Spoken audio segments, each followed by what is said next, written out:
Peace, y'all. Welcome to another Artivist Talks. We are out here and we are locking in and getting ready to have an amazing talk. Request Miss Martha Diaz to join us right now. But this series has been fantastic. All women this month. It has been super powerful, and so many amazing women in artivism and beyond are here. And I'm gonna tap in with Miss Martha Diaz as soon as she logs in. But I'm eternally grateful. Please feel free to check out all the links in our link tree. We are going in. This year has been an amazing round. Let me make sure she's caught this. Boom. But yeah, for those who don't know, we have an Artivist Talk series and a bunch of dope things going on the creative expression site. You can actually check the link in our bio for the Artivist roster. See, we have over 30 plus artivists which are providing different work for the community, everything that we got going on, and we're doing what we got to do. I think we got Martha in the building. So remember to check out Creative Expressions and tap in. Martha is a legend in this place, one of my femtours extraordinaire. See if we got her locked in. Peace, Miss Martha Diaz. We did How it. are you? Why? We Woohoo! did Let me see. it. Can you hear Martha. me? Can you Yes, hear me? yes. Okay, Very so I don't smooth. need to get my You're headsets or anything. feeling good. You're feeling I'm good. feeling Martha, thank you. good. We had to Yes. get you for Women's Month. You're one of my femtours. As I say, I would have not gotten this far. Creative expression would not exist if it wasn't for you. So I'm glad we had to represent for mi gente and all my powerful women out there. So I'm gonna give a little intro, Martha, but if I miss anything, we'll get it in. We gotta do it sway in the morning style. We out here. This is Martha in the evening. So we are out here. So first of all, I'm gonna do this in the lyrics. It all started with urban word. We was breaking it down. It was so absurd. We was up in the classroom. She was getting her master's with Dr. Kirkland. It was a hip hop ed conference. It wasn't no nonsense. She was crossing the continents. A teacher that had origins in Jersey, but connected with Cindy since the birth of Kool Herc. It was hip hop in the start, back in the park, from the light to the dark. She came in with the art. I gave her a lesson plan. It was God Book Volume 1. And that was the beginning. I thought it could have been done, but it was shining like the morning sun. Then it had to be recruited. And she gave me the book, and then I had to leaf through it. It was lesson plans from all types of fam, crossing all continents. It ran in my head in like circles. She said, "Why you're more than a teaching artist. You could take this further and you could harness this chi and energy." And I didn't believe I could jump into the black hole because hip hop is never ending. Recommending my friend. Then she had me thinking of another thing when I started freelancing and started a business, and entrepreneurship came from indigenous ways of us getting up in the cipher. We had to burn the fire like it was light in the lighter. Years later, we rewriting the standards of all things. We created the standard because, hip hop showed him some love and the manners. She's at Lincoln Centers going bananas, going crazy. Women's Month already up. Martha, you know what's up. So I try to do my best on the intro, but this is a legacy. We go back so many years, So over a many. decade almost. And I'm just honored this would not happen without you, but please let the people know who you are. This is the founder of the Hip Hop Education Center, original published author, archivist, film producer. Check the credits on Time is Stillmatic. Check your favorite, the Hip Hop Film Festival. Come on, 20 years plus strong. Put on artists like Kanye West, everything Ah, legendary. well, You he got put do the himself on. knowledge. But yeah, you was up there. Yes. Oh, Yeah. well, thank you so much for having me. Yeah. This has been a long time coming. I know we've been collaborating for so Whew. long, but we never been doing these live things or even promotion together. Yeah. Even though we started to these last couple of years with Mm-hmm. our partnership with Music Will. But I want Mm-hmm. to give a shout out to some of the people who are in the building. What's up, Gilbert from Uganda in the house? Yes, yes. And we got Ime, and the Hip Hop Education Center, of course, is there. I see you, Amber, and everybody else who I can't see right now. Um, but yeah, I'm really happy. I mean, I'm buried in work, and I was like, and that's why was a few minutes late. I forgot. I was like, oh my God, I gotta do this. But we've been in this struggle together for a long time, and Mm.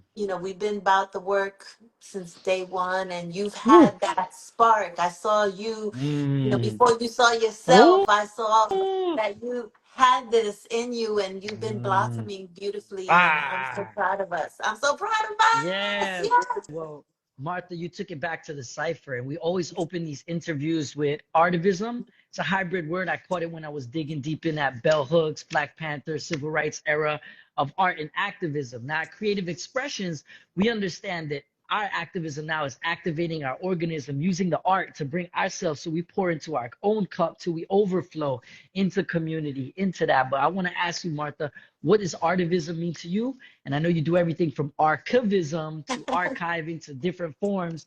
And you are an artist in my book. You're a quintessential artivist. But please let us know, like, what does artivism mean to you, and some of the ways that you have been using your different mediums and skills to activate and pour into the community, which you've been doing for decades. Yes, yes, yes. Well, first I got to give a shout out to Aisha Fuku, Fukujama. I think that's her last name. I can't remember, but she is actually the first person that I know that coins the term artivism in hip Mm-hmm. hop. And Mm-hmm. she uses it as her brand. Mm-hmm. Um, and she's an ambassador. She's a singer, a poet. And just an amazing woman who just has been inspiring young people to get involved, get engaged, be part of the solution, not the problem. Don't complain. Mm-hmm. We don't want to hear complaints. We don't want to hear gossip. We want to hear how you gonna change the world, right? And with the work that I do with young people, that's my goal. And I think that's what makes me an artivist, because I use my art to inspire and motivate people to get involved, civic engagement, you know, to solve problems in our community. Mm. I, What's up, Bad Hey, Bliss? Bad Bliss is in the building. Yes. Yes, Martha. So I know this goes deep in history for you, herstory, I should say, real back. And this lineage of this culture literally goes back to hip hop's origins. I know the story, but I'd love for you to tell it.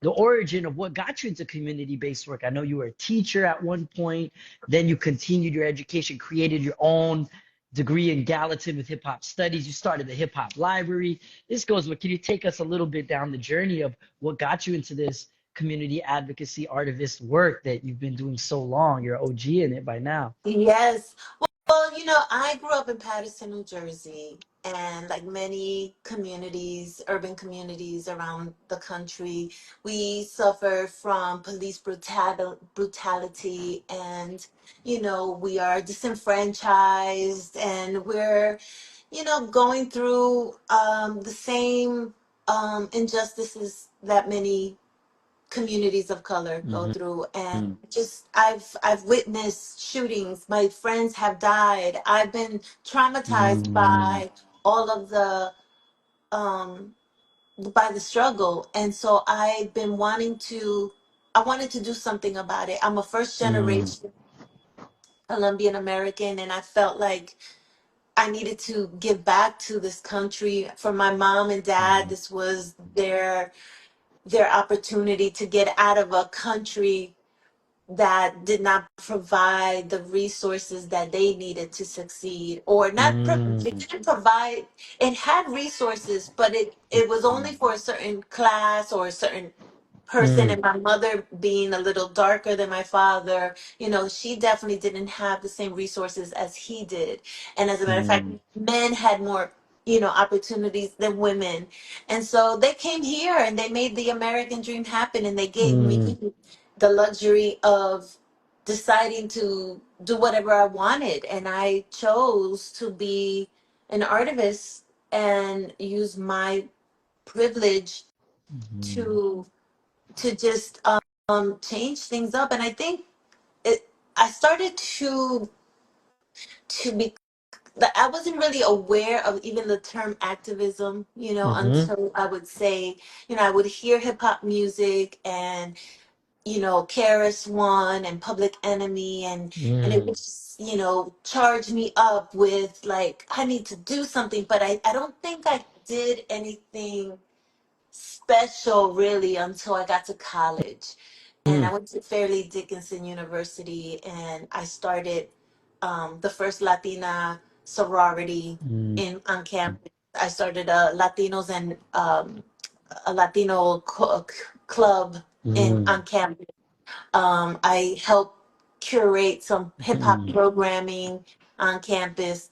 And mm, so I think that was when I started to learn about activism. But then it was Africa Bambaataa and the Zulu Nation that really mm, helped me understand that the fifth element, right? And knowledge mm, itself and what that meant, you know, was it was enlightening. It was that moment, that epiphany that I was like, oh, I really can make a career out of this. Like mm, I could be a community organizer. I see what BAM is doing. I could do mm, that. mm, I could offer people opportunities that I see.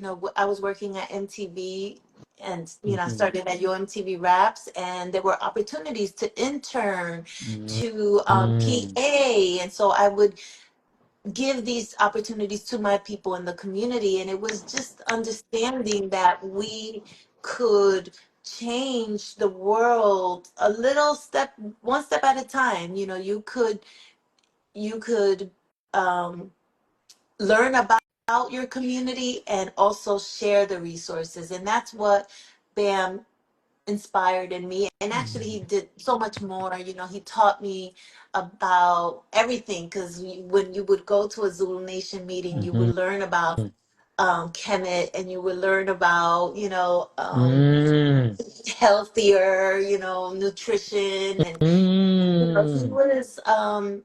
he mm, was really an important person in my life, who made me think beyond my small reality, which was at that time just listening to mm, music. It was the entertainment industry. It was just like we were creating content, but that wasn't enough. Like we needed to do more than that. mm. So that's where it all began.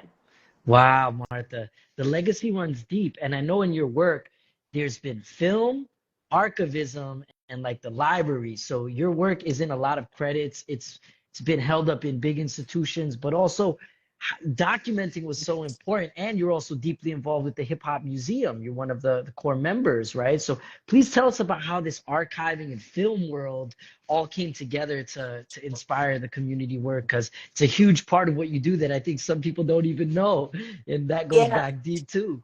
Well, when I was at MTV, at UMTV Raps, I felt like there was so much more hip hop outside of the United States. I wanted to do a global hip hop show back in 1992. Mm, And I quickly moved up from intern to PA to assistant mm, to the producer and director to a segment producer to a producer. mm, And this was in a mm, matter of a year and a half. Like I just hustled and did my thing. And I learned this in college through a class called The Right to Know, that mm, media was a form of programming, that what we watch and what we learn in the media really either reflects who we are, or it programs you to think a certain way. And so I mm, that hip hop had transformed my life, and then it changed it so much that I felt like what we were watching on Yo MTV Raps, and there was a time where it was amazing. It was just like mm, it mm, really reflected our community, but mm, then it started to change, and then I was mm, like, like this is not the hip hop that I know. I need to create a different show, which I pitched, and I did a pilot, which I still have, and one day I'll share it with the world. But I was hosting I was pregnant when Mm, I was hosting that series. I had because MTV wanted me to do it in Spanish, the series, for whatever reason they thought that a global hip hop show should be produced in Spanish. I was like, I'll take the challenge. wow. I'll do it. I interviewed Cypress Hill, Mm-hmm. Rocksteady Crew, K7, and I forgot who else. But I have those episodes. That's Mm-hmm. series. And so I just started to like create content myself. I started to document the history. I started to travel around the world, and I had a crew. Shout out to Jason Lampkin, who was the first one to believe in me. He used to work with Spike Lee, and we Mm-hmm. went to Amsterdam, Italy. You know, we went everywhere documenting hip hop around the world, and Mm-hmm. I just felt like it was necessary to capture that moment. And then I became a teacher, a substitute teacher, because I needed to survive. And as a Mm-hmm. freelancer, you know that some days you get your money, some days you don't. You have to wait Woo! around. It's seasonal. And so I started substituting, and I started to bring my old magazines and cassette tapes and Mm-hmm. CDs. Now, this is like mid 90s. We're changing format. The cassette tape is no longer like, on Mm-hmm. The trend. Now standard, we yeah. have, yeah, we have CDs, but we're actually phasing that out, and we're going into digital files, like the Mm-hmm. MP3s or the MP3s. And Mm-hmm. so the kids were fascinated by the artifacts. They just couldn't believe it. And I was like, And I just kept everything because to me, these mementos meant so much to my own history, my own legacy, that I was just like, I'm gonna hold on to these things. And I have a lot of things since I was a little girl. I won a science competition. I think it was in seventh grade. It was third place, but that certificate meant so much to me, so I kept it. Mm-hmm. And and so you with the things that I have collected in my life, you can actually put together my life story. And so I Wow. just got interested in collecting at a very early age, and I think it's because also I grew up in the United States without any family. All my family Mm-hmm. moved to Colombia. So to me, those I was building a life, a history, because I didn't know my family history. I didn't have cousins. I didn't know. So to me, that was like I was building my own family tree with my things. And I Woo! knew that if I ever had kids, I could share that with them. And actually, my kids, they're actually seen all of the things I've collected, and they're like, "Mom, why are you taking up the space in the living room or all of the closet space?" Because I've kept a lot of things. But Mm-hmm. yeah, but that's where I started collecting, and then I started documenting the culture, and then when I went to get my master's degree, and I was trying to put value to the work that I was doing, I realized that these artifacts had value, and that I could not only trace the history in my career pathway, Mm-hmm. or a path, I could trace a movement.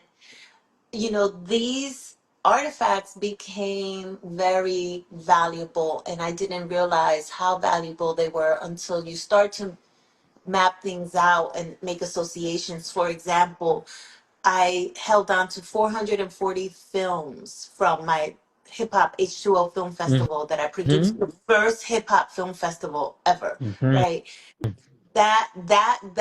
Those items had films from all over the world, over 30 countries represented in different formats. You got your PAL format from the Europe, Mm-hmm. and then you had like three-quarter. You had which is our Humanic tapes, which you Mm-hmm. can't play. You can't even play a VHS Yeah. tape right now Wow. unless you have of the VCR, but they Yep. discontinued, right? Mm, The VCR. yep. So all of these items, all of these cassettes or media items told a story about hip Hmm. hop. It connected us. You know, like I started the conversation saying I'm from Patterson, New Jersey. So that story in Patterson connects to the kid in the Bronx, connects to the kid in Watts, connects to the kid, Mm-hmm. in Colombia, Medellin. Like we all share a similar struggle, and those movies did that and created association. You could also see when hip hop is community based or when it's industry based. You can learn so much. And so though that is very valuable. And so I had all these films and I took an independent course to learn how to archive, and I fell in love with the process because you while you're cataloging and describing Mm-hmm. and doing research, you learn so much more about the Mm-hmm. culture. And it just made me like become, Mm-hmm. more more of a nerd, a hip hop nerd. I just geeked out with archiving, and I I still love to it. this day. Yeah, Woo. it's the same. It's the same way like a DJ would go In digging the for music. Great. Yeah, that's it. Same thing. Wow, Martha. Well, your love is so apparent for it. And this is going to lead me to the next What's question I up, have. man? What's up, We out man? here. Oh my Shout God. them out. Shout Yeah. them out. We got a lot of good heads in here. I wanted to ask you about hip hop as a pedagogy, Martha. I know you got your educator training. You come from that background of living and seeing this thing go and expanding to global, and from the hip hop H2O, from the films and all the archiving. Now it's been turned in. I know you're big in education reform. We're doing some projects rewriting the education standards. Hip hop is being used. Of course, it got pigeonholed to a style of music. Of course, we have the cultural recognition, but now it's even ever evolving with the big quote that we always hear. Hip hop didn't invent anything, it reinvented everything. And Yes. you are the definition of that in your work. So please tell us about how did the pedagogy come about? Because you've seen this from the incubation to now this, and you're still at the forefront. And I'm glad to be in the trenches with you. Let us know about hip hop pedagogy, how this came about, and how's it operating right now. Yes. Well, shout out to Grandmaster Cass for Mr. his Kev. quote. That was his quote, right? And we Yes. always remember to cite people. Yes. But yes, and so as I'm substituting and I'm seeing, witnessing the excitement that young people have when they see an old magazine or, you know, uh, uh, a cassette tape, and they're like, what's that? The curiosity, all of that just really made me curious about how other people were using hip hop in the classroom. And so the second year of the film festival, I decided to, uh, yes, HO's groundbreaking. Thank you. Thank you. Um, So I forgot my thought, but I can't see. I can't multitask Yes. anymore. I'm like, Yes. because I want to get engaged. Okay. So the second year of the film festival, I was working with Trisha Wang, who was working at Eminent Youth Channel. She helped us create a um a youth category for the film festival, and she was into like supporting the work that I did. Like many of the people that work with me, I don't do this alone. Obviously, I've done a Hmm. lot. But I always have a crew of people who just want to help. They want to learn. They want to, get plugged in. And so I roll with a lot of people, and she wanted to. Um, she was like, "What do you want to do next?" And I said, "Well, I want to do a hip hop education summit because Mm. I'm curious to see who else is using hip hop in the classroom." So we just put out a call, and we had this meeting at the Bronx Museum of the Arts, and 30 people from around the country came to share their lesson plans around hip hop and education. And I was just baffled by that. I was like, this is the next movement. I said, Mm, this is it. I knew then that hip hop, to teach geography, to teach, obviously English language arts, to teach history, to teach math. Like, I was just like blown away. I knew that this was important, that I wasn't the only one. And if these were 30 teachers that just heard about our little summit, imagine how many more were out there. mm, So I just decided, like, okay, we're gonna do this annually. And it kept growing. We did it in different schools, as well, because I think there is a lot of value in doing this work right in the schools. Right in the schools. mm, Like, we can use museums and we can use libraries, but the kids need to see us in the mm, schools. And mm, so it started there, and then I took a break. I shut everything down. I got burnout, mm, which is mm, real. And I think, artists especially, they have to really um, be careful not to burn out. And if you do burn out, it's okay to say, I'm going to take a break. I'm going to mm. take a break. Self-care break. It's important that we do this. Dorte in the house. Oh my God. Wait, who's saying something about Sweden? Wait. Mm. You said, I don't don't look at do the it. comments, Martha. Yes. Okay. Okay. So okay. So and Ray is in the okay. Okay. Okay. But see, it's that it's in my face. Like, can't. Yes. I can't ignore it. I can't ignore it. No, no, she But says it. yes. But Hip hop is a pedagogy we're getting into. yeah. So I was saying that um the school. Okay, so I got the burnout. The Yes, burnout. the burnout. That's it, right? So I just took a break and went back to school to get my Mm, master's. And that's when I did a individualized study. So I combined all of my interests of hip hop, media, and education, and human rights, because I feel like I'm a humanist. I'm humanitarian. I mm, love us as humans. I love the greatness that we are. I see the genius, especially in you. I mm, see that in us, and I want us to be greater human beings. And so I put this into my own thesis, which Gallatin at NYU is so incredibly special, right? This program, for us to have this, is it just doesn't put you in a box. It allows you to pick and choose the different subjects. And so anyway, so there is where I started to think about when the filmmakers, they also added lesson plans to their movies. And mm, started to see people like Breon Bain, who would go into correctional facilities, and he had curriculum, that was not, you didn't see it in schools. It was a different type of curriculum. And so I was just matching things, making associations. mm. And I just got, again, intrigued by the movement of hip hop and education. And I said, you know what?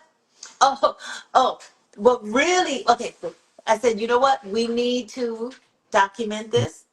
We need Mm, to um, professionalize it, because I saw, Amber, because I saw that there were people that were trying to get into our space, creep into our space, right? mm, And use hip hop as a gimmick.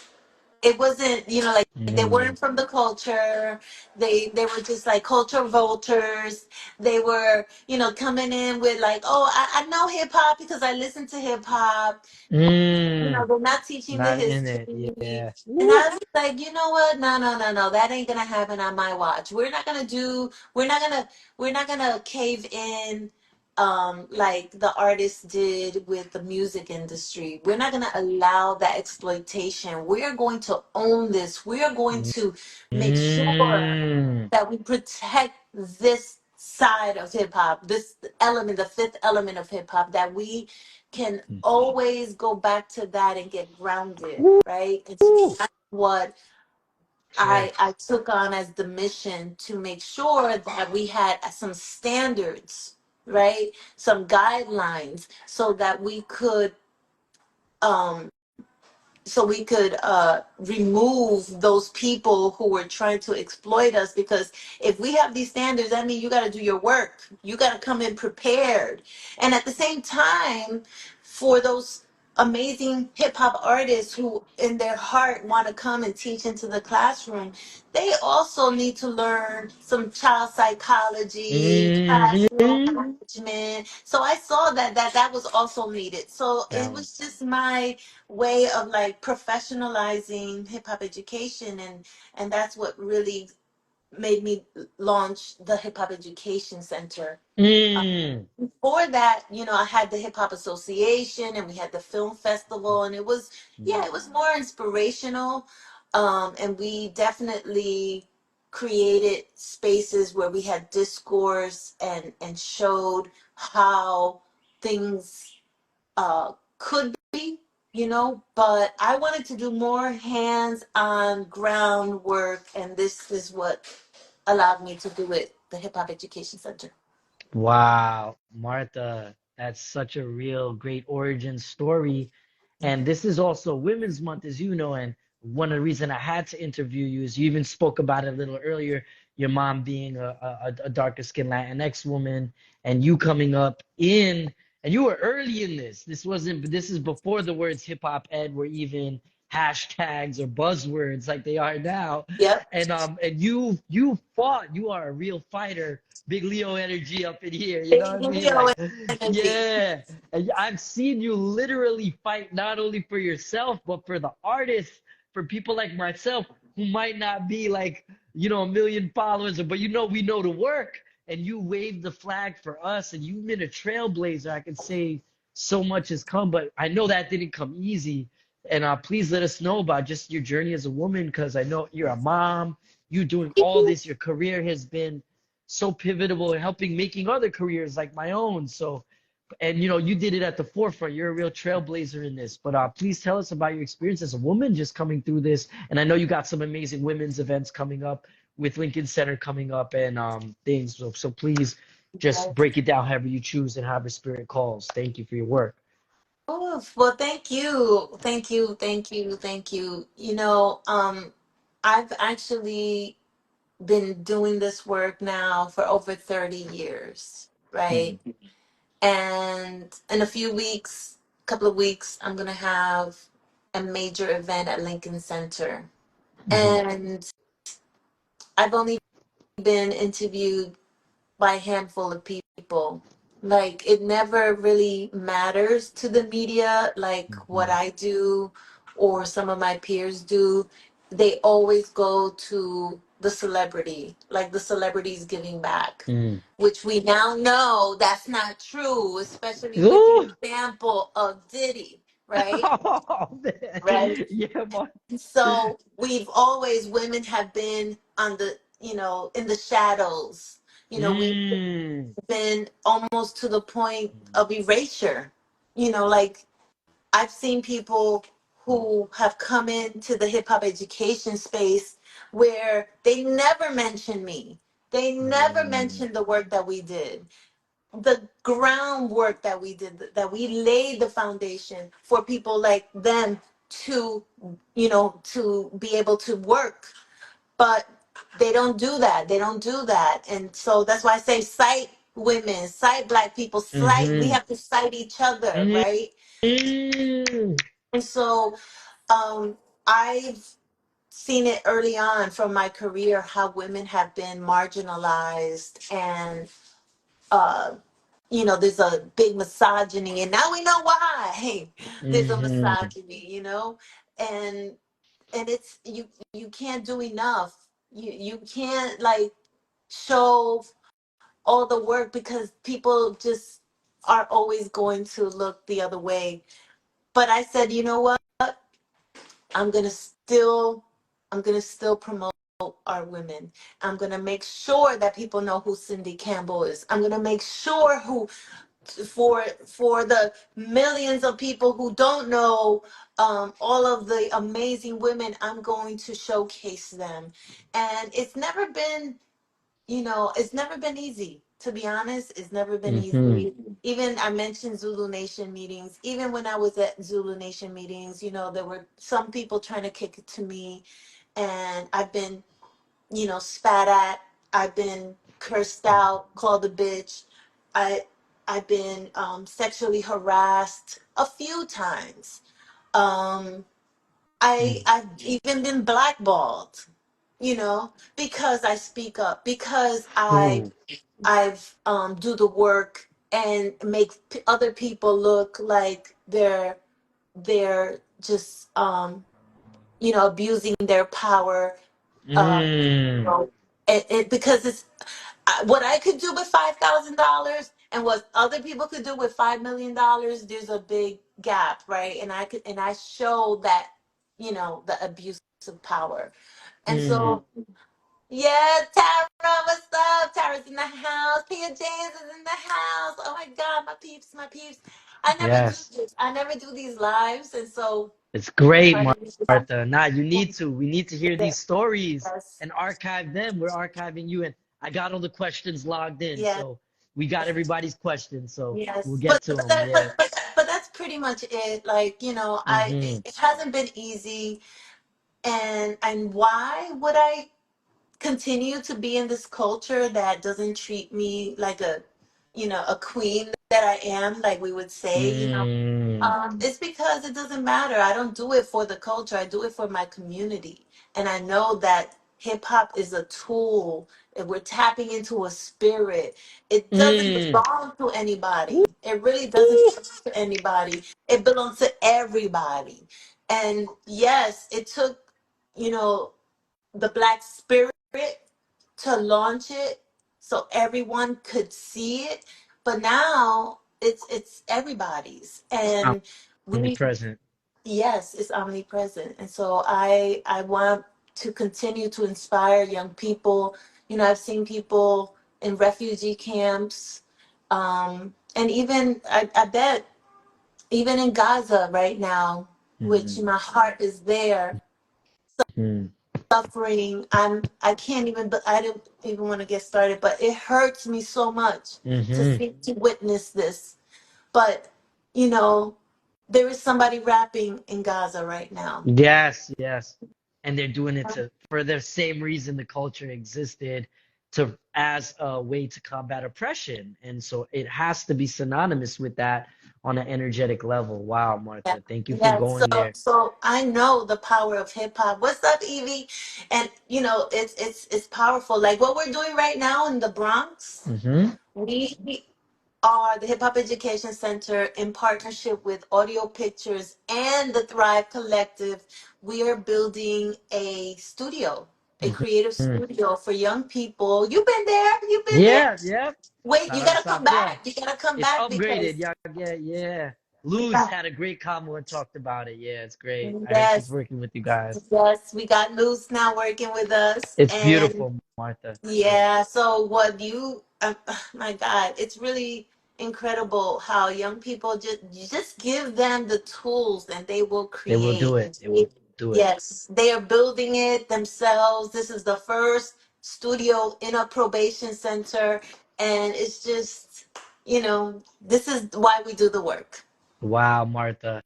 I got to bring back the big love for that. You're doing so much work. Wow, we got the Divine Time 440, which is music time. I wanted to ask you, you are involved in a lot of projects. I know we're doing stuff with Music Will and rewriting the standards with NAFME. You're also doing so much freelance projects, the Lincoln Center events you got going on. Whew.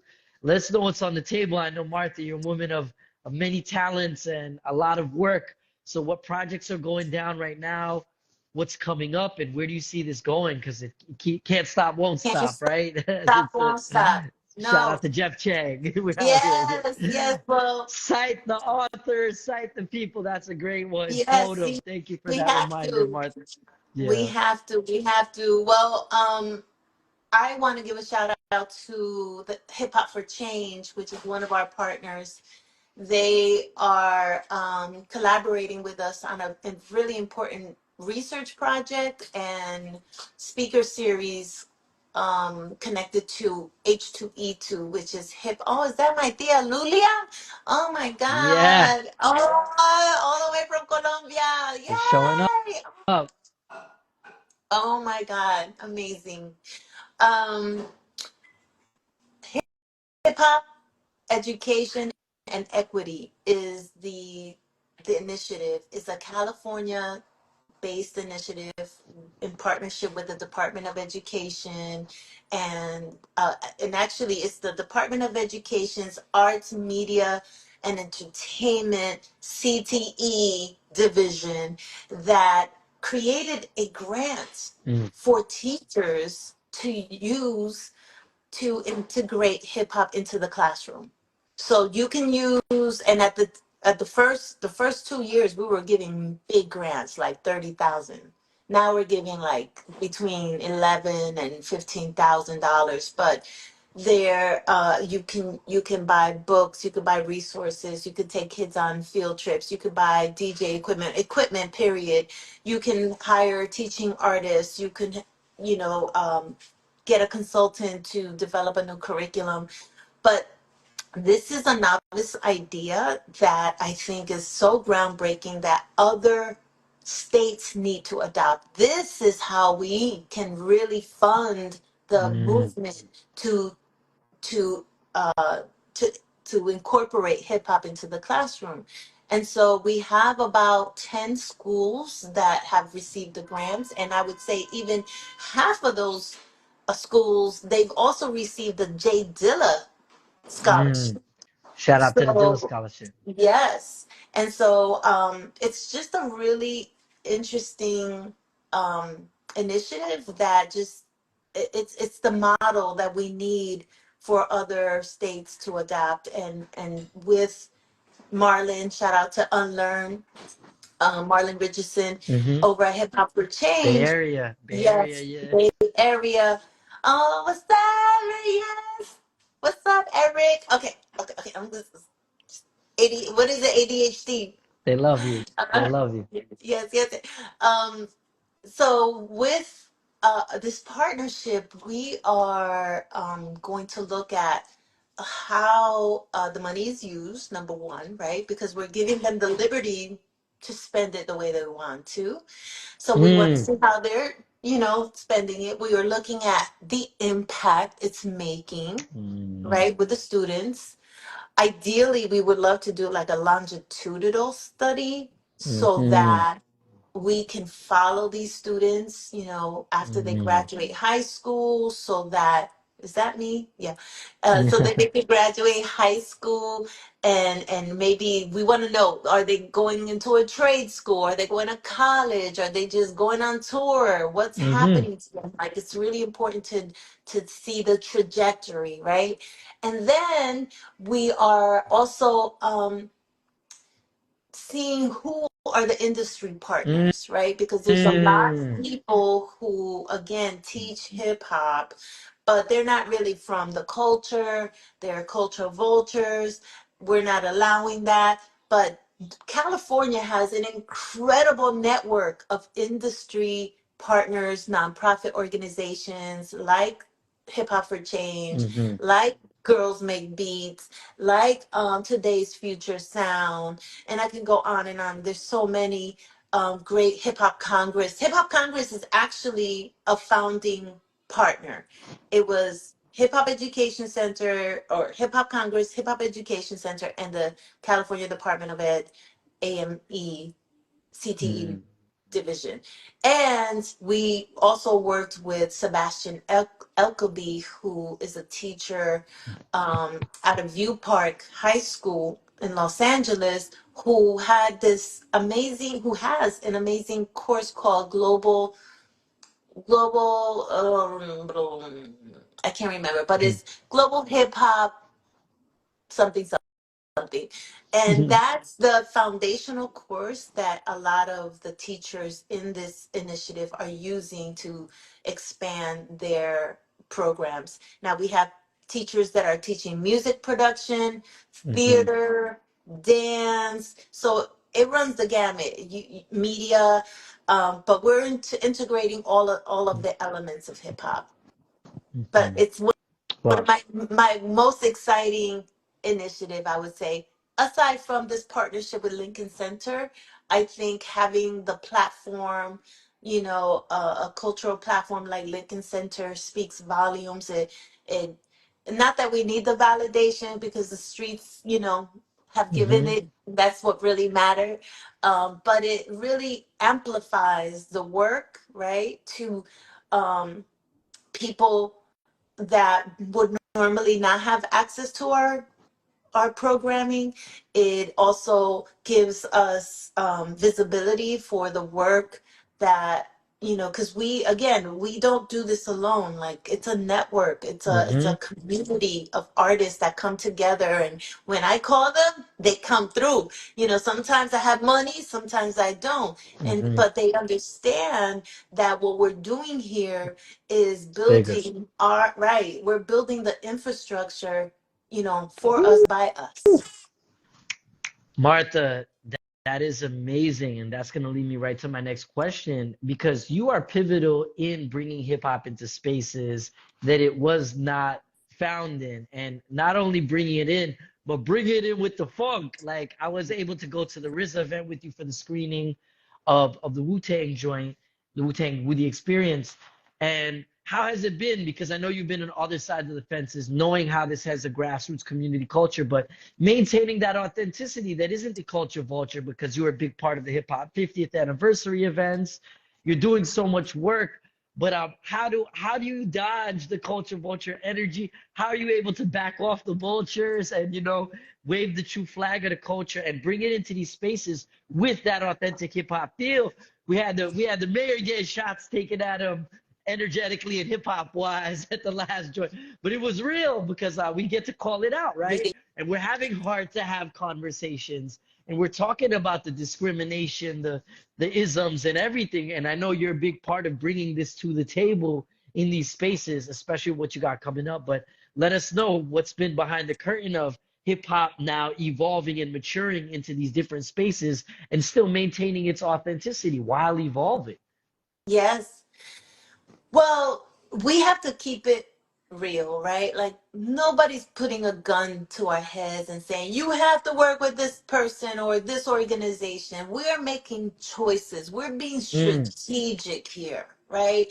I don't, as much as I want to have money and have luxury vacations, which we all need, I'm not willing to sell out. mhm, I'm not willing to be like, okay, this one time, we'll bring in, Diddy. No, it's not gonna happen. No, no, no. We are about integrity, right? And our authentic self. And I think that screening with Wu-Tang and that panel discussion was mhm, really authentic. And mhm. and Lincoln Center really appreciated that. Yeah. Shout out to Lee Bynum and Samuel, for really embracing us, and Shanta, who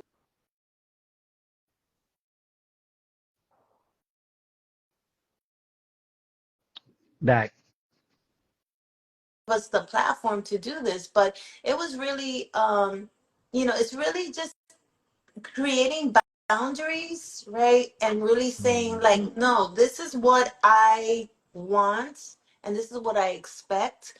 In the past, I wasn't so vocal. I was actually, I was very insecure in speaking. mhm, It was very traumatic to speak at events in the past. Like now, I think because I'm over 50, I don't care. I have that Mm, voice and I'm using it because time is of essence.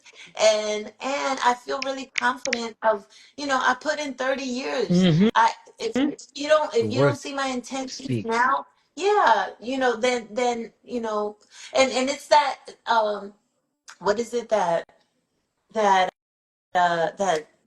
what is it, the syndrome, Imposter the syndrome. Imposter. imposter syndrome, that for a long time in the first 20 years I was like, trying to figure things out, and I was often on doing my own thing and wouldn't consult with a lot of people, but because Mm, I'm formulating, because as an artist you need that time to figure out your formula, right? You need to figure mm, out how you want to present things, and and a lot of people didn't like my style, right? Because it was invitation only, because I wanted to control the energy in the woo, room and the narrative. So too bad if you weren't invited. It was, we needed to get things done, mm, we needed to make progress, and I still don't regret the programming, and even now people get it. They're like, yeah, because you wouldn't be able to do all of the things you do. And now, especially that mm. the floodgates are open, now everybody thinks they can teach hip hop. It's like too much noise, too much noise. And so Wow. I really try to be very intentional and strategic with the work. It is work of a community organizer. Mm, Um, it really is. And so my reputation is on the line. A lot of the people who work with me, it's their reputation. And so I always try to bring in the right people. And if anybody, Jamila, if anybody is like out of line, we pull them to the side and we just yeah. check them. We check them with love, because most of the time people don't even know that they're trespassing. Mm-hmm. Most of the time they don't even know that they're doing anything wrong. And so we have to treat people like children and really Mm-hmm. with love just Yeah. explain, like, no, you're out of line. Wow. And so I think that's been my approach in how I handle those people that try to disrupt. Mm, If there's a plant in my circle, which I've often feel like they try to come in, they leave because they're like, we can't break this woman, we can't break this community, we're so tight. And even when I disagree with some people in my community, there's a lot of love and we get over it quickly. It's not like years of resentment and regret. No, I no. love it. Wow, Martha. That is such a gem. I need to recap some of that, y'all. The adversity from the beginning was found within personal struggles. And yet Martha was able to take this whole entire journey and archive, right? The archivism is real, and document not only what was a movement, but creating space. Somebody said it earlier, holding safe spaces, not only for art to thrive, but art to evolve. I want to also point out what Martha said about taking that in between period where artists have to figure out how to the why and what we're doing. How do we bring it out there? How do we present this thing? And often you have to reevaluate and evolve as times change. I've seen Martha reinvent herself 10 to 15 times just within the time that I know her, because it requires us to do so. It requires us to To reevaluate, pivot. reflect, and remix. So these are digging in the crates, y'all. These are principles you live by. That's why someone is authentic to the culture. Once again, it's something that's felt. It is not owned by anything. It's a big thing Martha said. It's something that has to be experienced and then applied to your real life. You cannot just read this in a book and make it theory. If you're not living this actual way of life, it is felt, and the cipher regulates itself. So it will take on what we have to. Wow, Martha, I know we're getting ready to wrap up soon. I want to be mindful of your time, but Yes. what events are coming up? I know you mentioned the other one coming up in Lincoln Center. The Probation Studio is up and it's officially launched. I know you guys are doing some podcasting work. I got to come by and pay a visit Have and to do some come work through. over. I love those youth. We made some crazy music with them last time. It was incredible. And Yeah. yeah, thank you. So let us know what's coming up next on the horizon, how people can find you, where they can get involved. Guys, follow Hip Hop Education Center who's tagged in this. We're gonna tag them. And Yes. yeah, let us know about what's going on and what's coming up and where people can find you and how they can stay in touch. And then I'm Yes. gonna do a little wrap up with you. Yes. How we start with the music. Well, okay, aside from the Women in Hip Hop event, Fresh, Bold, and So Deaf at Lincoln Center happening April 5th, please join us. Support women in hip hop. Tickets are as cheap as $5. All you need to do is pay $5. You're in. Um, the probation center, Neon Studios, we're just, that's an ongoing thing, and soon we're going to have a showcase with Carnegie Hall in June. In June, we're also going to have a 10-year anniversary retrospective film screening of the Nas Time is Illmatic movie documentary. I'm really excited about that. With the filmmaker 19 and Eric Parker. 19 just wrapped up. Oh my God, all of this noise. Eric Parker just wrapped up. 19 just wrapped up the Allen Iverson movie and Nipsey Hussle movie, so he's got a lot to share. Um, and what else is going on? The H2E2 virtual series, you could really check that out. We're going to have it on our YouTube channel. And we're going to have a crazy hackathon. EP is in the house. So we're going to have a hackathon so young people could learn to contribute to our Fresh, Bold, and So Deaf timeline for women in hip hop. Um, and I know I'm forgetting something because the doorbell rang and I just forgot about it. Mm. But there's and we're gonna have a little special retreat for hip Oh hop yeah. educators. That's on the hush hush, but that's really exciting because we have a funder that is willing to give me money to bring 30 hip hop educators together for a retreat so we can review the hip hop education guidelines. Standards. Woo, Yes. guidelines. So that's amazing. And and mm, I think that's it. I'm sure I'm forgetting something. Um, but am I forgetting anything, Amber?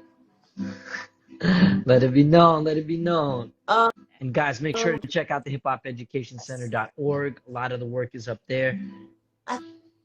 think that's all that I could That's think what of. you But can. thank you. This has been great. Why I love working with Uh, you. likewise, Martha. All right, I'm gonna recap it with a little 1 minute freestyle. Put this whole conversation, this 1 hour and 1 minute. Amazing. We always gotta start how we end it with the art. Uh, Start the art, get it burning like a fire. Rotation tired, but we don't expire. The burnout got the candle lit the water. This the fire and the water sign making the smoke. They tried to laugh at the culture like it wasn't a joke, but they couldn't understand that they was finding a hope. Archive it in an envelope. Picture in an answer. Still got the cure. Love, get rid of cancer. We had to go it down. Center it like Lincoln. The heart chakras, what we doing when we blinking. All the people that were thinking we got caught up in the Lincoln. We was on the balcony Yes. smoking and drinking, still keeping it hip hop. We had to do it. Things didn't stop. We had to build a culture. It never could flop. They try to co-opt it for these cultures with the vultures. Had to do it like no other. Martha helping all these sisters and brothers, archiving it one flick at a time. Now it's H2O with the water combined, and then we make an archive that you can see it's fine. So it's all here. Know your spirit is divine. You could look inside it, never faking the funk. It's all the people that were living, they get making it up.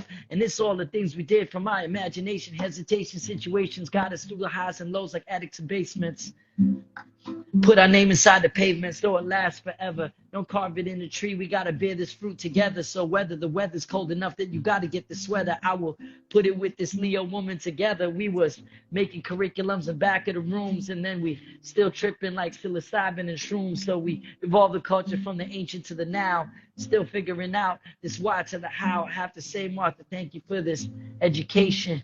With this thing, we could change our whole nation. The whole world is connected through it. Like you said, they doing verses in Gaza right on the strip. That shows you it needs no manuscript. We could fall in love and just handle it. Thank you for your time. I don't want to use any more of it. Thank So you. we put it all Thank you. Thank together. you. Thank you. Love Thank you. and peace. Peace. Thank you, everybody. Peace. Thank you guys. Once again, this is Martha Diaz. Check her out at I am Martha Diaz. Follow the Hip Hop Education Center. The link's in the bio for all the creative expressions. This is Women's Month edition, Artivist Talks. Please, please, please start that community. Hit me up if you want to be added and get into any links. Thank you again, Martha. Peace, Peace. love, unity, and having fun. Artivist Talks signing out.